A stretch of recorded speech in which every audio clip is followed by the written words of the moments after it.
Godspeed. And can you just name it and plug it for us, please? Disney Worldwide Generic. Imogen, what drew you to this project?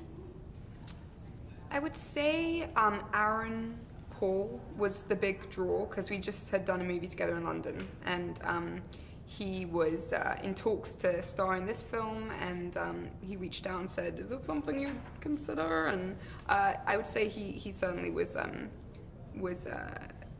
element that made me very intrigued about it. And so it's an interesting choice for you because, if I understand it, you'd never driven a car before this. So not only are you in a car movie, but you also had to learn to drive and then some. Can you tell us about that, please? So starring in Need for Speed without a driver's license is sort of horrendously ironic, maybe in a great way actually, but it wasn't too bad. Like it wasn't detrimental to the making of the movie. Aaron certainly had more to do than I did. It's more just doing press for the film. People are like, what? So there's that side of it. And it sounds like you had a previous relationship with Aaron in terms of a friendship, and we see that friendship grow in the film with your relationship with Julia and Toby. Can you tell us how that relationship develops? Yeah, so, well, first, starting from a really great place was that Aaron and I were really close friends prior to the movie, prior to Need for Speed, after having done another film together. So you start off from that place and you feel totally at ease around somebody and you trust them, and therefore you're able to make choices in terms of your characters that are really vulnerable maybe, and the chemistry with him comes pretty naturally. He's such a charismatic guy and really, really funny and caring, and so it was great to be in another picture together. Another cool thing about this film was you shot in different locations all over the U.S.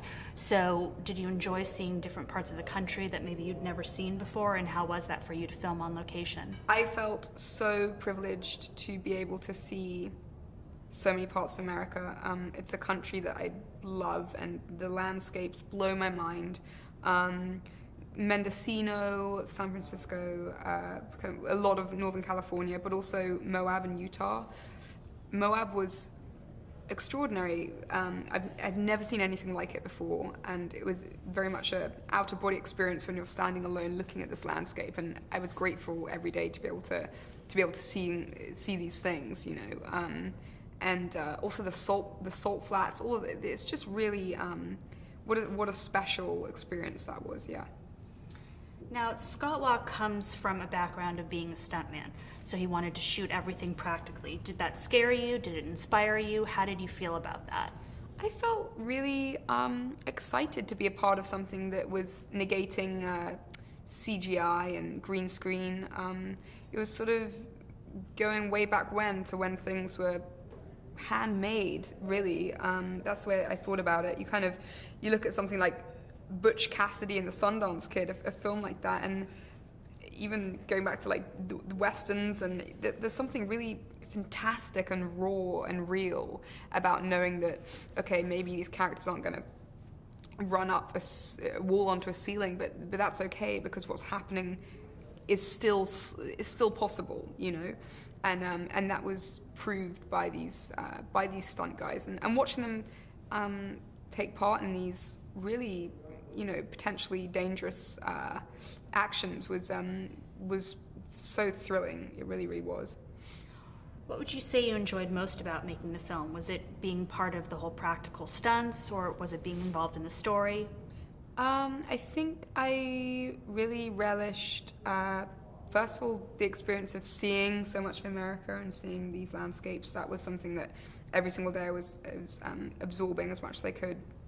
And also, you know, being with actors like Rami, Dominic, Aaron, Ramon, Dakota, just a really good bunch of people, and there's nothing better than working with people that you become close. I became very, very close to Dominic Cooper, and you got to be thankful for relationships that are born of a movie. Yeah. What do you think audiences are going to take away from the film? What do you think they'll experience when they see it? I think they'll experience something very authentic and old school, not in a dated way, hopefully, but in a kind of admiring the sort of qualities that make action films so exciting, which is the fact that things could be possible, and knowing perhaps or not knowing that these things happen kind of in the moment.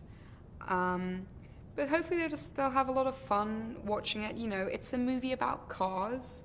Hopefully a lot of the audience will know a lot more about cars than I certainly do, and will enjoy the story.